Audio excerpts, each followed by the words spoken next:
If you can't see that justice has not been blind in the United States for a very, very long time, just allow the Supreme Court of the U.S. to prove it to you.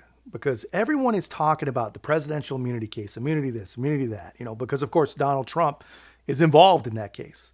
But everyone seems to be ignoring the case that the court heard the very, very next day, last Friday, which honestly is surprising to me because in a way that involves Donald Trump also. And here's the thing. It's not just hyperbole. The Department of Justice has proven over the last couple of years that there is one standard for MAGA cult members and another standard for literally everyone else.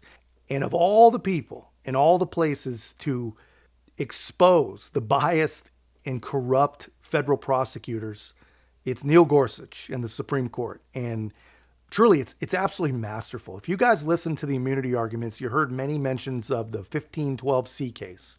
Well, 1512C is a U.S. code that essentially says it's illegal to use actual force or threat of force to attempt to influence or delay testimony or an official proceeding.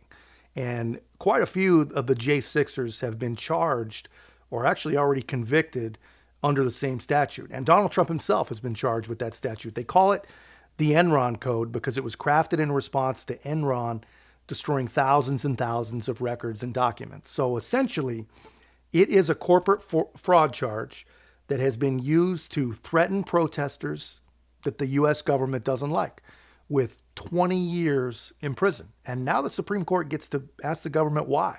I'm saying, okay, C1 does some things, and the whole rest of the universe of obstructing, impeding, or influencing is conducted by C2. Is that a fair summary of your view? Yes, but there was a good reason for Congress to do it this way. I it traces to the understand. statutory history. I understand and that. I would just say that... if I might. So what does that mean for the breadth of this statute? Would a sit-in that disrupts a trial or access to a federal courthouse qualify? Would a heckler in today's audience qualify, or at the State of the Union address? Would pulling a fire alarm before a vote qualify for 20 years in federal prison? There are multiple elements of the statute that I think might not be satisfied by those hypotheticals, and it relates to the point I was going to make to the Chief Justice about the breadth of this statute. The kind of built-in limitations are the things that I think would potentially suggest that many of those things wouldn't be something the government could charge or prove as 1512C2 beyond a reasonable doubt, would include the fact that the actus reus does require obstruction, which we understand to be a meaningful interference. So that means that if you have some minor disruption or delay or some minimal outburst, we don't think it falls within the actus reus to begin with. My outbursts require the court to reconvene after the proceeding has been brought back into line, or the pulling of the fire alarm, the vote has to be rescheduled, or the protest outside of a courthouse makes it inaccessible for a period of time.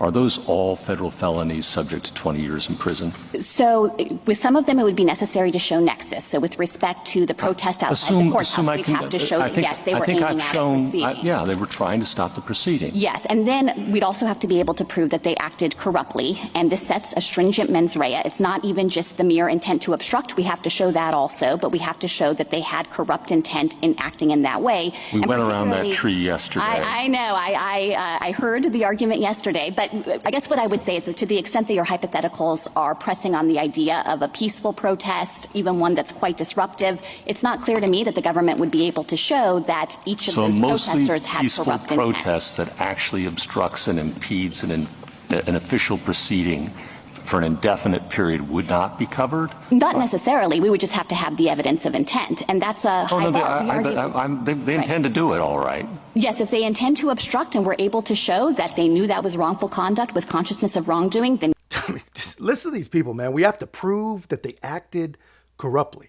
The fact that they committed an actual crime and actually interfered with an official proceeding is not enough. They have to have acted corruptly in doing it. And basically what that means is we're the government. Above all things, we will read your mind and establish what's in your heart and how corrupt you are before moving forward. And of course, if you're a Democrat voter shutting down entire universities because you want to stop a genocide that isn't happening in a country that doesn't exist, well, then your act is without corruption. That's a good act. But if you're a Republican voter who finds it very, very hard to believe that Joe Biden got 81 million votes and you don't feel like you're being heard or getting a straight answer, well, then you're a corrupt cult member, and 20 years is a gift. The kids shutting down the colleges think that they should just line you up against the wall and just end it right there. And Jamal Bowman, you heard him mention there, Jamal Bowman in the fire alarm really was a great example. He was obstructing an official proceeding, and he planned to do it. He acted corruptly. Everybody with two brain cells to rub together can understand that. Everybody knows it. But he works there, and he's got a D before his name, so the government, they can't prove he's got corrupt intent. But some grandma on January 6th, just the fact that she was there, she must have had corrupt intent. We've already established that the federal government thinks that they can read your mind.